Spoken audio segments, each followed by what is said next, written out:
The mysterious secret of Zacchaeus. Why did Jesus call him down, but for what shocking reason? Few knew what truly happened that night in Jericho. Darkness cloaked the streets, and whispers curled like smoke through the air. The crowd buzzed with excitement. They had come to catch a glimpse of a man performing miracles, a man claiming to heal. Jesus was in town, and among the throng stood Zacchaeus, the most despised man in all of Jericho. Short in stature, he was a tax collector, a traitor who had sold his soul to the Romans. Yet, nothing could contain his burning curiosity. With each step, Zacchaeus felt the disdain of the crowd bore into his back cold, sharp, and bitter. He climbed a sycamore tree, its gnarled branches offering him refuge. From his perch, he scanned the crowd below. Would anyone notice him? Would they point, jeer, or simply look through him as they always did? But it wasn't the crowd that captured Zacchaeus' attention. It was the figure of Jesus drawing nearer. The man moved with purpose, shrouded in an aura of mystery. As Jesus passed beneath the tree, a hush fell. His gaze lifted, meeting Zacchaeus' eyes. Time froze. The air thickened with anticipation. "Zacchaeus," Jesus called out, his voice breaking the silence like thunder. The crowd gasped, their judgmental eyes widening in disbelief. Why would this holy man reach out to a sinner? Why would he acknowledge the lowly tax collector? In that pulsing moment, an extraordinary miracle unfolded, a moment fueled by scandal and revelation. Zacchaeus clutched the rough bark, his heart racing. How did this man know his name? And why did he want him? Sweaty palms and trembling limbs betrayed his excitement and fear. The crowd, once jeering, now murmured in confusion. "He's going to his house," they exclaimed, their disdain palpable. How could Jesus choose to dine with a criminal? It felt blasphemous and shocking. The air grew electric with tension, each witness left wondering what this encounter meant. Would Zacchaeus change? Would he feel remorse for the pain he had brought? Or was this an opportunity for greater scandal? As Zacchaeus climbed down, there was a tension unlike any author straddle between salvation and shame, hope and despair. As he landed on the ground, the world seemed to hold its breath. Would Zacchaeus walk into the light or retreat into his darkness? The unfolding drama glimmered with potential, yet shrouded in mystery. What shocking events would follow this unexpected call? Hey, before we continue with this amazing story, I need to give you an important heads up. Many subscribers have reported that YouTube unsubscribed them without warning. Take a quick second to check the red button below to make sure you're still subscribed to the channel. I'd hate for you to miss any of the exclusive content coming soon. And while you're there, smash that like button. It really helps me out with the algorithm. Oh, and tell me in the comments, which city are you watching from? I love getting to know every amazing person who's part of this community. Your participation makes all the difference. Let's connect. As Zacchaeus stepped down from the sycamore tree, the weight of the crowd's gaze bore down on him, a mix of hope and trepidation swirling within his chest. The murmurs intensified, but all around him faded as he stood before Jesus. The man from Nazareth, regarded as a prophet and healer, was now within arm's reach, the embodiment of compassion and divine intrigue. "Zacchaeus, hurry and come down," Jesus urged gently yet firmly, a point of no return woven into his words. There was a warmth in his expression that drew Zacchaeus in, catching him off guard. For years, he had hidden behind layers of greed and betrayal. But in this sacred moment, the shrouded tendrils of his guilt began to loosen their grip. As he approached Jesus, every step felt heavier and weighed down by memories of his past. The faces of those he cheated, the families he broke apart, and the wealth he hoarded like a shield against loneliness and despair. With every heartbeat, he wrestled with the question that gnawed at him. Echoing in the chambers of his soul, could there be redemption for one such as he? Even as he reached the gathered crowd, the oppressive atmosphere seemed to crackle in anticipation. "Why him?" A voice jeered from the back, slicing through the tense energy. "He is the scum of Jericho." Others nodded, their eyes burning with indignation. Yet Jesus pressed on, undeterred by the naysayers. Zacchaeus, today salvation has come to this house, he proclaimed, his words weaving a new narrative into the fabric of the impending encounter. The air shimmered with the prospect of transformation, and the name salvation wrapped around Zacchaeus like a cloak warm and unfamiliar. Trembling, Zacchaeus looked into Jesus' eyes, searching for the hope he had long forgotten existed. "Lord, if I have defrauded anyone of anything, I restore it fourfold," he cried out, his voice carrying the weight of a promise and a plea desperate desire to mend the broken pieces of his life. The crowd shifted uneasily, stunned by the contrition he displayed. Some whispered among themselves, incredulous that a man so steeped in treachery could seek to make amends. Others scoffed at his public declaration, dismissing it as empty words from a man who could never truly change.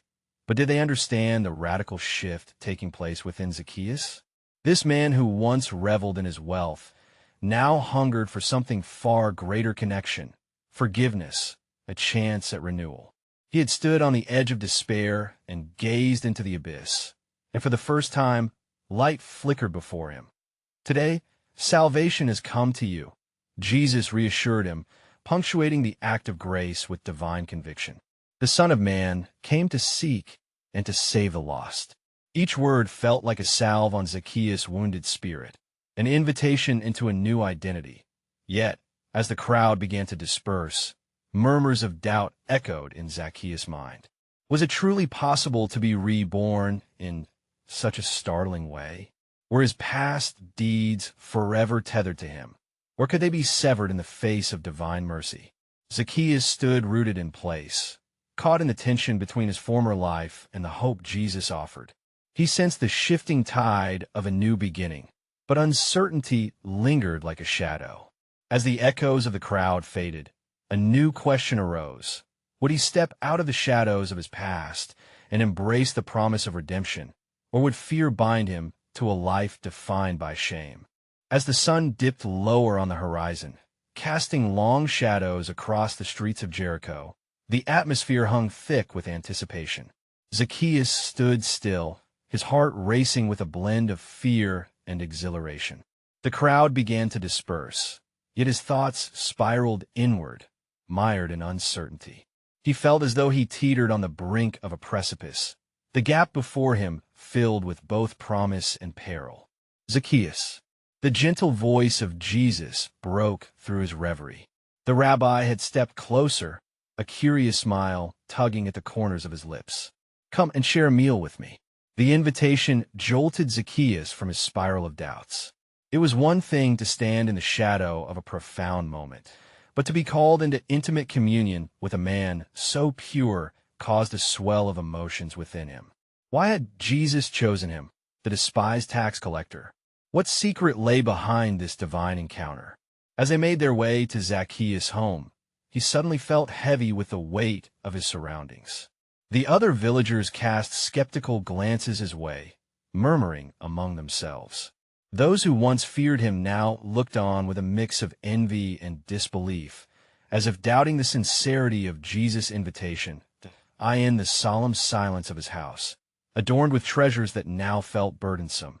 Zacchaeus set the table, placing a modest yet lavish spread before his guest. The room, cloaked in the stillness of hesitation and longing, felt charged with an unspoken mystery. "I wonder," Jesus began, breaking bread in a gesture that seemed simple yet profound. "What is it you feel when you look at this food? Is it nourishment for the body alone, or does it hint at something greater?" Zacchaeus, taken by surprise, paused before answering. It's just food, Lord. I've served it to many." A hint of weariness crept into his voice, weighed down by the memories of excess he had indulged in. "But perhaps it can be more." "Indeed," Jesus said, drawing Zacchaeus' gaze with eyes filled with grace that chased away the lingering shadows. "Food nourishes, but it also binds us together. Just as these pieces unite to form a feast, our lives are meant to intertwine, to share burdens and joys alike." Zacchaeus lowered his head, pondering the rabbi's words. "But how can I, having taken so much, give anything of worth? Can a man like me ever truly belong? Belonging is born from vulnerability. It is the acceptance of one's brokenness that allows the restoration to flow. Jesus replied softly, "In coming down from the tree, you chose to leave behind the facade of your old life. To be seen is both a challenge and a gift." As Zacchaeus nibbled on the bread, he felt an overwhelming wave of vulnerability wash over him. For so long, he had hidden from the world, from his own reflection. Yet here, in the presence of this man, there was an opportunity to open the door of his heart to reveal the raw edges of his being. "What should I do, Lord?" he finally asked, desperation lacing his voice. "Is there a final step to my salvation? Must I prove myself to those around me? Or is it enough to simply seek your grace?" Salvation is not a solitary journey. It unfolds in community and is born out of the willingness to extend grace to others, even amidst the shadows of doubt. Jesus said, raising his cup in a silent toast. To accept forgiveness is to also forgive. The cup trembled in Zacchaeus' hand as fresh revelations bathed his spirit. His eyes brimmed with tears, torn between the unconditional love he felt from Jesus and the ghosts of his past still lurking in the corners of his mind. If grace was indeed for him, could he dare to share it? As the evening deepened and the first stars twinkled through the window, a solitary question echoed within Zacchaeus' heart. Was it truly possible to embrace redemption without knowing how it would be received by those he had wronged? Would his path to transformation lead him to a higher calling or simply deeper humiliation? The meal passed in a sacred rhythm, each bite accompanied by an unspoken understanding that lingered like incense in the air. But even as joy began to unfurl within Zacchaeus, it danced alongside a shadow, a heavy weight of all he had taken, the lives he had impacted, and the trust he had shattered. "Lord," he said, summoning the courage born from the meal they shared, "if belonging requires vulnerability, what of those I have wronged? What right do I have to seek fellowship if my past haunts me like a specter?" Jesus regarded him with a stillness that invited honesty. The steps toward restoration are never easy. Consider the heart of repentance seat is not only an apology, it's a decision to walk a new path. Those you once deceived must see evidence of your change. They will confront their own doubts and fears too. "But how can I mend the shredded fabric of trust?" Zacchaeus whispered, as if speaking too loudly would send away the new warmth that had settled over him. With gentle authority, Jesus replied, "Begin by seeking. Go to the very people you've deemed unworthy. Listen to their stories. Hear the depth of their pain. In humility, acknowledge your part. The light of your truth, however painful, has the power to heal." Zacchaeus swallowed hard, envisioning faces that had once turned away, lives entwined with his own yet torn apart by his choices. "And if they don't believe me? If they refuse to see the change in me?" Such fears are valid, yet the journey is necessary. Not all will accept your offering, but each step is a testament to your own transformation. Jesus reassured, leaning slightly closer, the glow from the oil lamps flickering over his features.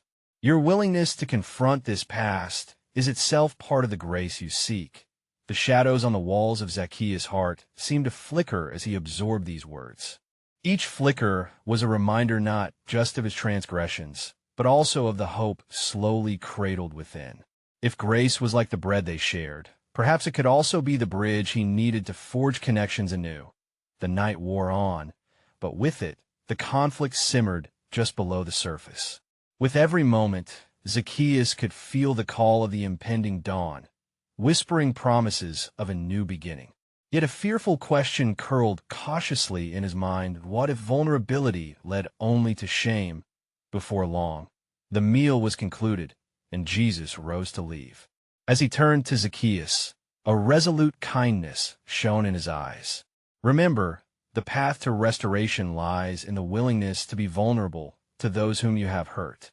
It is not merely for their sake, but for your own liberation too." The weight of those words wrapped around Zacchaeus, heavy yet enlightening. It was like standing before a dawning horizon, unsure of what lay beyond, but certain that something transformative awaited. With a heart gripped by unfamiliar hope and trepidation, Zacchaeus stood at a crossroads. Could he truly desire repentance in such a painful manner? As he ushered Jesus out and closed the door, another question ignited within him: what would unfold when he finally faced those he had wronged? Would they see the new Zacchaeus, or would the shadows of the past eclipse all possibility of acceptance? As dawn brushed the horizon with hues of gold and rose, Zacchaeus stood by the window, his heart a tumult of anxiety and determination. The air was thick with promise, yet the thoughts weaving through his mind felt like a tangle of vines, each one gripping painfully at the core of his regret. He gazed out towards the village, where life was waking, the market bustling with townsfolk who went about their day, oblivious to the storm brewing within him. What would he say? How would he approach those he had wronged? Each face held memories laden with distrust. They were eyes that had once narrowed in suspicion, voices that had carried contempt and bitterness. The mere thought of seeking them out filled him with trepidation as he prepared to leave his home. An echo of Jesus' voice lingered in his ears, a reminder that true change was a journey they had spoken of, rooted in the transformative power of humility and honesty. He clenched his fists, letting the tepid sunlight warm his palms. The very act of seeking seemed like stepping into a river whose depths remained unknown. With a deep breath, Zacchaeus exited his home. The cobblestone path felt foreign beneath his feet, each step reverberating with doubt. He ventured into the village square, where laughter mingled with the morning breeze. He caught snippets of conversations, and every cheer felt like a specter of the joy he had robbed from others. Soon enough, he spied a familiar face: the baker, a woman named Miriam, known not only for her loaves, but for her heart that was as generous as the warm bread she produced. In the past, her once vibrant smile had dimmed at his approach, yet this morning he stepped forward. "Miriam," he called, his voice wavering yet resolute. She turned, and the surprise etched on her features told him as much as the unspoken judgment he read in her eyes. "Zacchaeus," she breathed, the name ringing like an old bell between them. I have come to speak with you," he managed, faltering as he searched her expression for acceptance or dismissal. "I understand that I have wronged you and many others. It was never my intent, but I can no longer hide behind my past."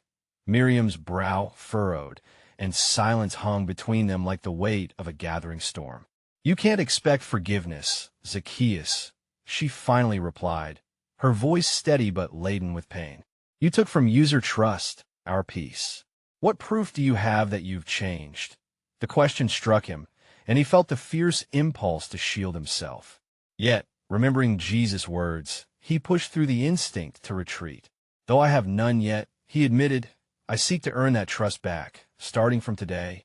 I must be willing to hear your pain, to understand how my choices affected you." Miriam regarded him with a mixture of skepticism and curiosity. "And if we cannot find a path to forgiveness, then I must still walk this road," Zacchaeus replied. "For I have learned that the path to grace is not solely for the sake of others, but also for my soul's healing." As she contemplated his answer, they were interrupted by the laughter of children nearby, innocent joy spilling into the air, a sound he had deprived himself of.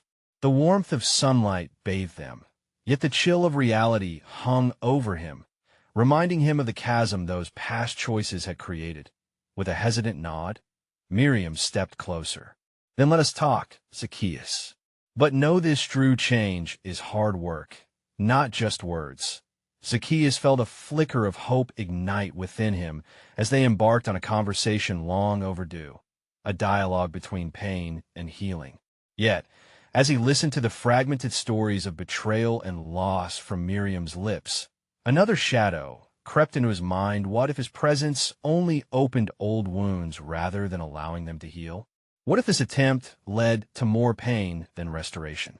As their voices intermingled in the marketplace, one question lingered, echoing through the very core of his spirit. How many more hearts lay in shambles, waiting for him to reach out, and would his efforts be met with grace or condemnation? As the morning wore on, the sun climbed higher, bathing the village in an increasingly warm embrace. The conversations between Zacchaeus and Miriam unfurled like the petals of a flower, revealing layers of hurt and deep-seated mistrust. Each word was carefully weighed, a testament to the delicate nature of their reconciliation. Yet with every passing moment, the air thickened with unspoken questions, both within and around them. Zacchaeus listened intently, absorbing the tales of those he had wronged.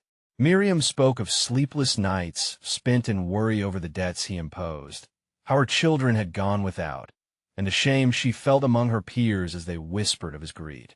With each confession, he felt the swell of sorrow in his chest, mixed with an urgency to make amends in a way that seemed nearly impossible. "Oh, you remember the festival last year?" she asked suddenly, her voice a soft tremor. "You demanded tribute, even from those who barely had enough to survive. I watched as families chose between paying you and feeding their children." The image struck him fiercely. He remembered the festival, the revelry, but not the pain he had imposed upon his neighbors. "I was blinded by my own need for wealth and status," he confessed, forcing himself to meet her eyes.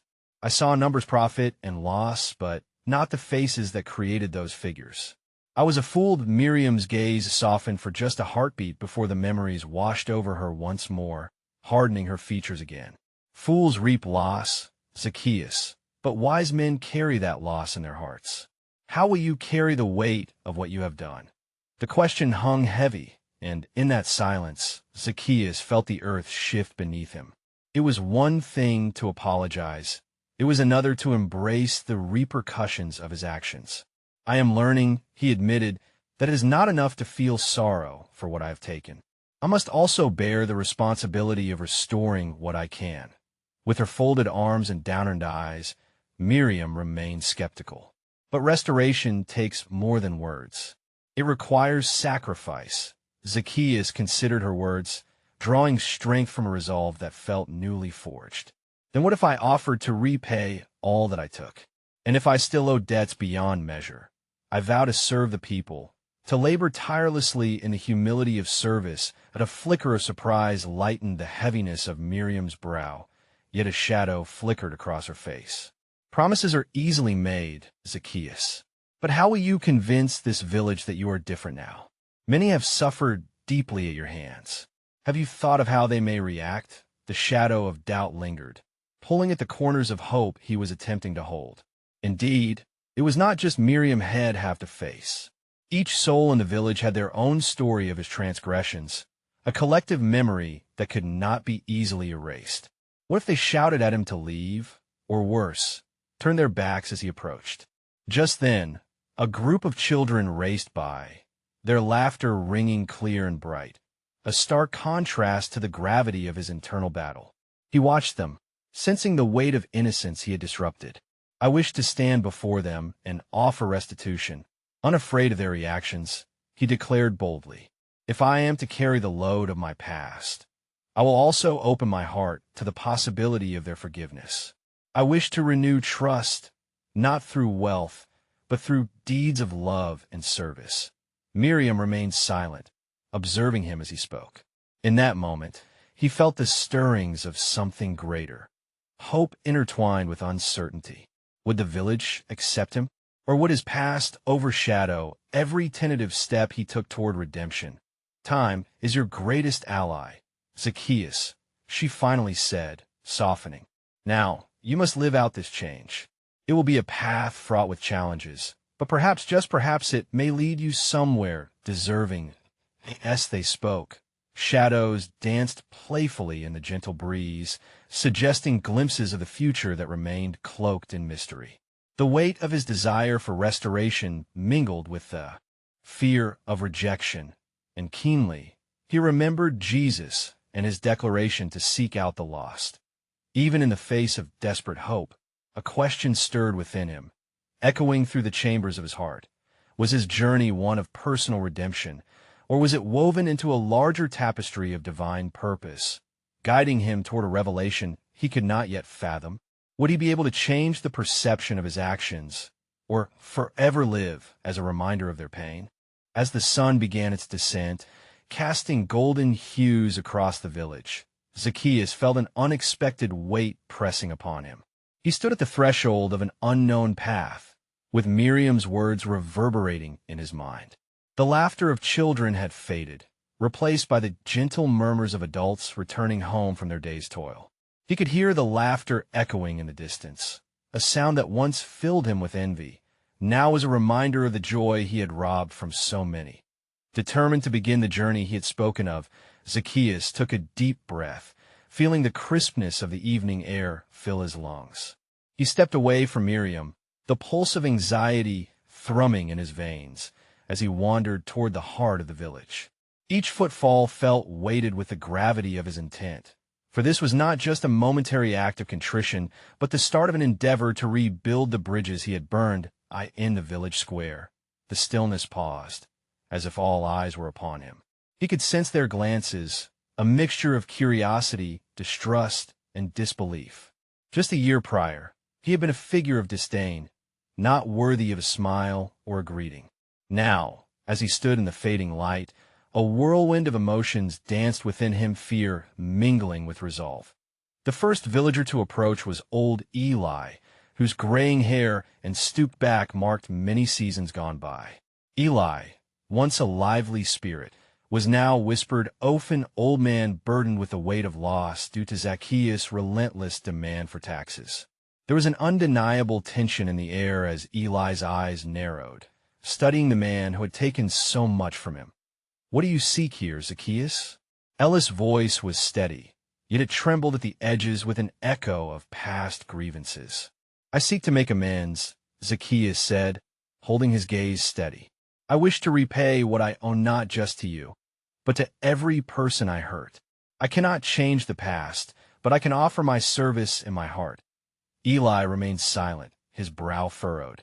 Zacchaeus could see pieces of hope flicker in the corners of Ella's eyes, but decades of disdain chained those hopes in silence. Would this old man believe a thief turned servant? Would he find it within himself to forgive, or would he be lost to the shadows of anger bound in memory? As Zacchaeus prepared to speak again, others had gathered, forming a semicircle of cautious onlookers. Their eyes whispered their stories, a chorus of pain and betrayal. Faces he recognized: the baker who had shuttered his windows more than once, the widow who had buried a child due to starvation. Each one was a chapter in a story penned by his greed. Among them stood Miriam, her arms crossed and her eyes glistening with emotion. "What will you say to them, Zacchaeus?" she urged gently from the edge of the gathering. Words without action are as empty as promises. With an exhale that trembled, Zacchaeus felt his heart race, for the moment of truth hung heavily upon him. "I know I cannot erase the past, nor can I mend every broken spirit with a simple promise. But I can invite you to share your burdens with me. Tell me how I may help bear the weight I have placed upon you." A murmur rolled through the crowd as he dared to lean toward vulnerability, his shoulders dropping from the weight of guarded pride. "I stand before you not as the leader I wish to be, but as the man I've struggled to become. Help me understand the depth of my actions.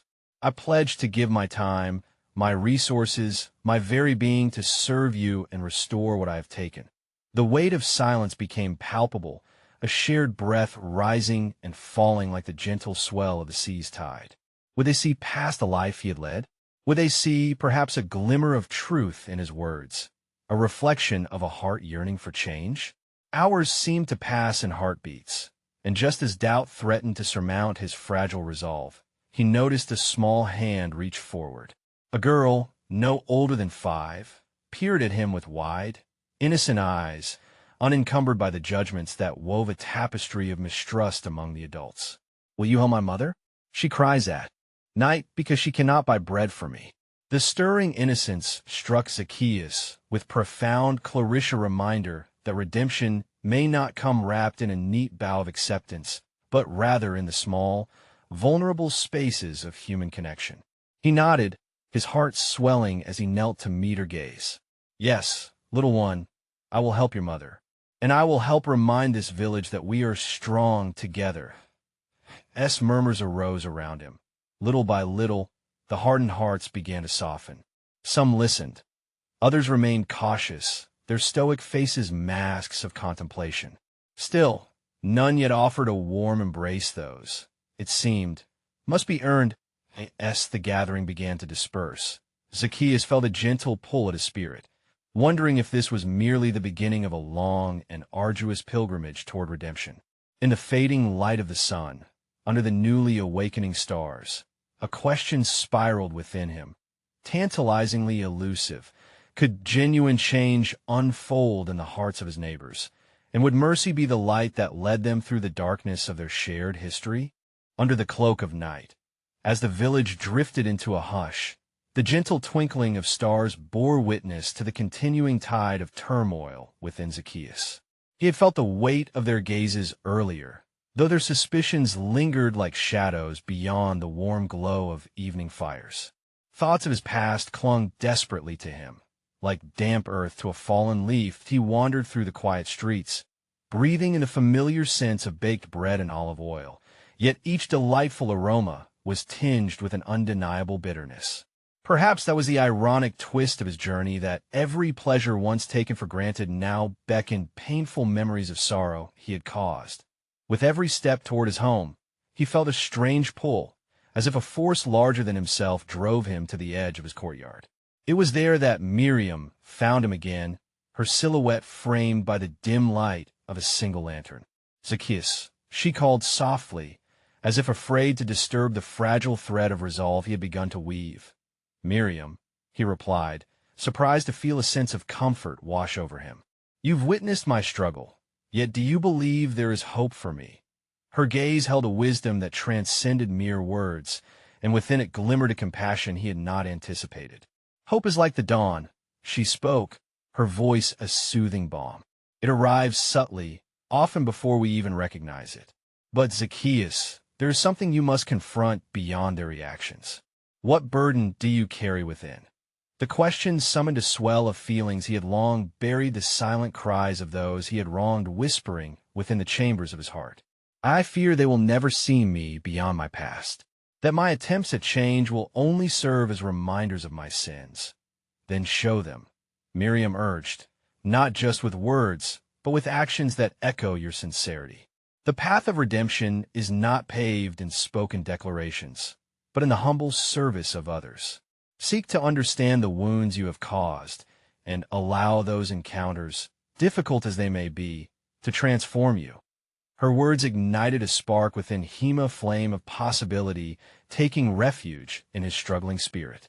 But an unsettling thought pressed at the fringes of his mind, begging to be acknowledged. And what if my efforts are met with rejection? What if they do not accept the changes I strive to present? Miriam's eyes shimmered under the lantern's soft glow, holding fast to him. "That, dear Zacchaeus, is the mystery of grace. It consists of giving where none is deserved, loving where hate has once thrived. In your vulnerability lies the very power to provoke change, for grace does not always demand acknowledgement, only persistence." With newfound determination, the next day, Zacchaeus ventured forth into the village. Instead of retreating behind his closed doors, he sought out the widow and her child. He knocked gently, and as the door creaked open, the timid gaze of the mother met his. "Please, may I help you?" he asked softly, intense vulnerability gripping at his throat. "I wish to contribute, to bring some bread for your family." The widow's face betrayed a flash of recognition, a revelation that sent pain flickering across her features. Her words trembled as she replied, "You wish to help after all that you have done? I am here to offer what little I can, and to ask for your forgiveness," he said fervently, the echoes of his heart flooding the space between them. Would she believe him? Would her memories of loss dissipate long enough to let the possibility of repair enter the room? As he stood there, the door ajar, both fear and hope swirling like unseen currents, he felt Miriam's words echo within him. The act of offering held the very potential to unveil a deeper truth about his purpose, a truth far beyond the external acceptance of his neighbors. Zacchaeus crouched down, seeing the little girl peeking shyly beside her mother, her innocent curiosity shimmering like the stars above. "Little one," he began, his voice steady yet gentle. "Would this bread bring joy to your home?" He extended his hand, offering the humble loaf, a symbol of more than just food, but a prospect for connection. The widow hesitated. One solitary tear slipped down her cheek, glimmering in the dim light, a testament to a heart scarred, yet yearning for the healing touch of grace. What remained in the air was a question not only for Zacchaeus, but for all who had suffered. Could grace take root in the fertile soil of forgiveness? And in the entwined paths of their stories, could healing spread like the dawn even in the midst of past betrayals? The morning sun broke over the hills, casting golden hues across the village as life began to stir anew. Zacchaeus took a deep breath, the warmth enveloping him like a cloak, a sign that perhaps today would be different. He felt the remnants of yesterday's resolve mingling with a nervous anticipation about what lay ahead. With every step down the familiar path, his heart wrestled with memories of disdain and whispers in the market squares, each encounter a reminder of the burdens he carried. Yet, something greater than his fear urged him onward, and today he felt compelled not only to reach out to those he had wronged, but also to seek understanding in the heart of the village. Leaving behind the widow's modest home, he turned towards the bustling square, with a laughter of children intertwined with the call of traders. But among these sounds, Zacchaeus found only echoes of his own past: a thief, a deceiver. Could this man born anew withstand the scrutiny of those who saw only the remnants of his misdeeds? As he approached, he could see familiar faces, some turning quickly to avoid his gaze, while others shot him scathing looks filled with burdened judgment. However, there was also a flicker of curiosity in a few eyes, perhaps a whisper of hope waiting to unfold. Gathering his courage, he sought out Aaron, a once dear friend who had been a victim of his greed. "Aaron," Zacchaeus called, his voice trembling yet strong. "May we talk?" The man paused, his brow furrowed as he turned to face Zacchaeus. There was silence for a moment. An eternity filled with uncertainty hung in the air. "What do you want, Zacchaeus?" Aaron's words dripped with skepticism. "I want to apologize," Zacchaeus replied, his heart pounding. "I wish to make amends for all that I have taken, for all the hurt I have caused. I have brought suffering into your life, and I cannot undo the past. But I wish to serve you and our people in any way I can." Aaron's eyes narrowed, studying Zacchaeus as if searching for any hint of deception. "Do you truly believe that mere words can bring back what you've stolen?" Zacchaeus took a breath, allowing the weight of Aaron's words to settle. "I do not expect forgiveness or trust to be given lightly, but I am willing to work for it. Please, let me help you. Tell me what you need." The air grew taut with tension. Each moment stretched as they stood facing the difficult truth of their shared history, a trust severed and lives forever altered. Finally, Aaron replied, casting a glance over his shoulder as if assessing how far they had fallen for brotherhood. "Start by treating your wealth as a tool for others instead of yourself," he said sharply. "Perhaps then you can be forgiven, but no promises." Zacchaeus nodded, warmth blooming in his chest despite the sting of Aaron's words. As he turned away, eager to begin, he caught sight of a child, a familiar little girl who had watched their exchange with wide, innocent eyes. She was tugging on her father's leg, both perplexed and intrigued by the man who had loomed large yet distant in their lives. "Do you know him, Papa?" she asked, unfiltered curiosity spilling out. The father knelt down to her level, glancing between the girl and Zacchaeus. "Not well, my dear. But people change, and perhaps Zacchaeus is trying to do just that." In that fleeting moment, Zacchaeus felt the weight of possibility, the grace of forgiveness extended to those too young to carry his burdens, a chance for a new narrative to rise from the ashes of the past. As Zacchaeus stepped away, refreshed in spirit, he pondered the mystery of acceptance and transformation. How could he navigate the nuances of rebuilding what had been lost when his path was still tangled in the intricacies of others' pain? Would they allow him to redefine himself in the light of new actions, or would his past forever cast a shadow? And what did it really mean to forgive in a world where trust was as precious as gold? Yet it slipped through his fingers like sand. As the sun dipped beneath the horizon, painting the sky with hues of indigo and amber, Zacchaeus found himself standing before the village square once more. The heart of Jericho pulsed with lithium myriad of voices, laughter, and footsteps weaving together like a tapestry. Yet, in the depths of his being, he felt a profound unease. With every fiber of his being, he had committed to this new pathic journey of restitution, of serving those he had wronged. Determination coursed through him. He had pledged to make amends, to seek out each person whose life he had disrupted. But as he scanned the lively square, he wondered if they would see him as he was now, or remain eternally blinded by the shadow of his past.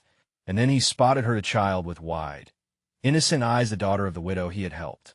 Her laughter mingled with the cries of other children, untainted and pure. Her smile held no judgment, and in that moment, he recognized the ethereal beauty of potential forgiveness. If he could inspire even one person to see beyond their pain, perhaps it would become a ripple effect, one that could mend both heart and spirit within the community. Zacchaeus inhaled deeply, steeling his resolve. He squared his shoulders and approached a group of women who chatted quietly, knitting embellishments for their homes. As they glanced up, he felt the weight of their apprehension. "Ladies," he spoke, his voice steady despite the flutter of anxiety in his chest. "I come here, not just to express sorrow, but to offer my help. How may I serve you?" Their eyes narrowed collectively, uncertainty etched into their features. One woman, a mother whom he had overtaxed ruthlessly, finally broke the silence. "Serve?" she echoed, disbelief saturating her words. "You would aid us after what you took, Zacchaeus? After your years of deceit? I cannot undo what I have done," he replied earnestly, his heart laid bare. "But I am ready to labor in humility. I wish to show you through my actions that change is possible." The words tumbled from his lips, trembling yet resolute. The air grew thick with tension as the women exchanged glances laden with doubt. "Prove it," another woman remarked sharply. "There is no merit in empty promises that I will toil under the sun, help the sick, and work with the land," he proclaimed, his words echoing with fervor. "Show me the duties that need fulfilling, and I will gladly shoulder them. Allow me to earn your trust." With a heavy silence lingering, the women hesitated, exchanging cautious glances, but did not turn away. The flicker of possibility uncoiled between them. Well, the first woman spoke at last, her voice cautious. "There are farmers who need help in the harvest. If you are willing to work, we will see where this leads." Zacchaeus bowed his head in gratitude. "Thank you. I will not let you down." As he journeyed into the fields that afternoon, he felt the sun's warmth kissing his skin, reminding him of past days filled with hollow pleasures. There was beauty in the sweat on his brow, the earth beneath his fingernails, a stark contrast to the wealth he once hoarded. Around him, villagers worked side by side, and for the first time, he saw not mere faces, but individuals carrying their own stories, each woven into the fabric of his own saga. Hour after hour, he labored under the scrutiny of their gazes, each glance filled with differing draw. Some pitied him, others were curious. Yet, slowly, he began to earn their attentions, carving out small moments of understanding, lifting heavier loads alongside them, sharing laughter amidst the toil. The lines of judgment on their faces began to soften, as they caught fleeting glimpses of the man who sought to bring back the day when their paths were intertwined as friends. One evening, as the sun set and cast long shadows upon the ground, Miriam approached him. Her expression held a mixture of admiration and concern. "You have worked tirelessly, Zacchaeus," she remarked, her hands resting on her hips. "But you are only at the beginning of your journey. Words must match deeds, and patience isn't just a virtue. Eight is your greatest ally." He nodded in acknowledgement, grateful for her steadfast presence. "I understand that now. For every step toward redemption, I intend to honor the work that lies ahead. Thank you for believing in me, despite the odds." Days turned into weeks, and as autumn held its breath, Zacchaeus continued to work the land, eventually earning respect in quiet, humble ways. Villagers began nodding at him, exchanging small words of encouragement. One would seek him out to help herd goats, another to fix fences. Slowly, he became stitched into the community tapestry once more, a man no longer defined by his past, but by the present he cultivated with each act of service. Yet doubts still haunted him, lurking like shadows at the edges of his thoughts. What would happen if he stood before the very people he had wronged? How would they embrace his transformation? Would they see him as more than just a thief?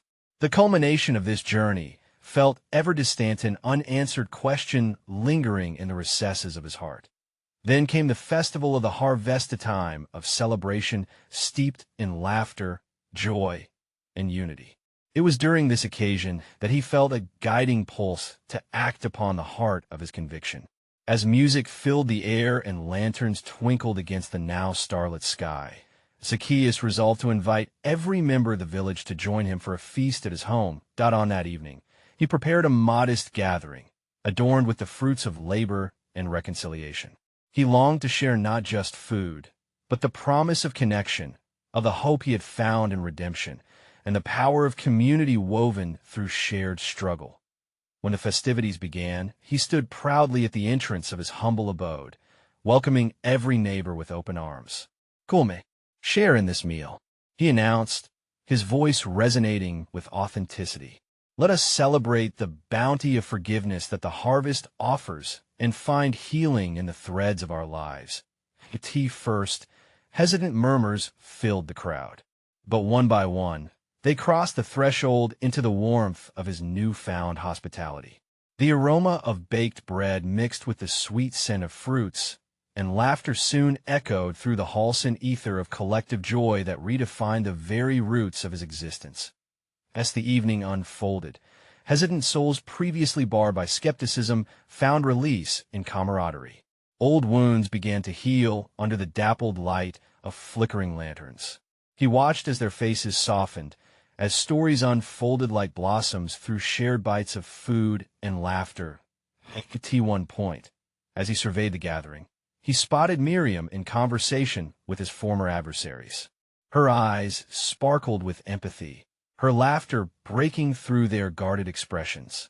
In that moment, he grasped the essence of what he hoped to cultivate, not merely forgiveness for past deeds, but a shared journey toward a new narrativia belief in collective grace. Then came a moment of epiphany, sharp and profound, as heavy silence settled and Zacchaeus rose to speak. "Friends, I stand before you not just as a man transformed, but as an embodiment of the hope we share. It is through acknowledged repentance that grace flows freely, allowing us all to heal. We are a tapestry woven from many threads, each of our stories, intertwined and precious, deserving recognition and love." That a stillness enveloped the crowd as his words resonated, barely indistinguishable whispers of disbelief morphed into gasps of a sudden unity.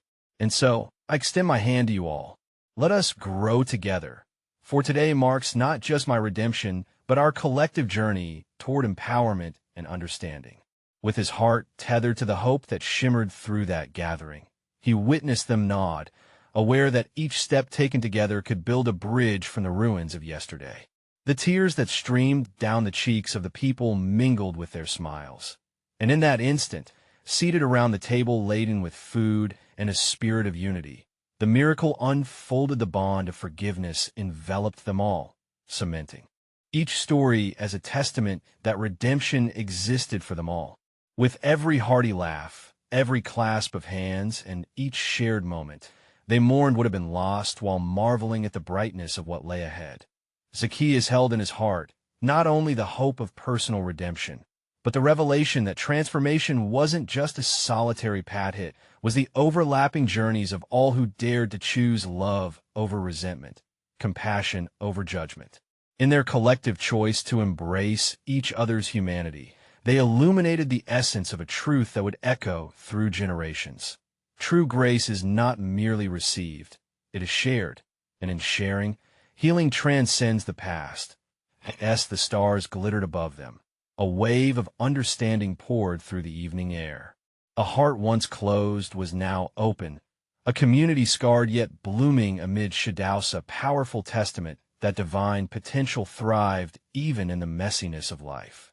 As they lifted their cups in toast, the laughter resounded, carrying forward the beautiful legacy of a shared life, one forever transformed by radical love, ultimately leading to the grand truth that each of them was worthy of redemption, always and in all ways.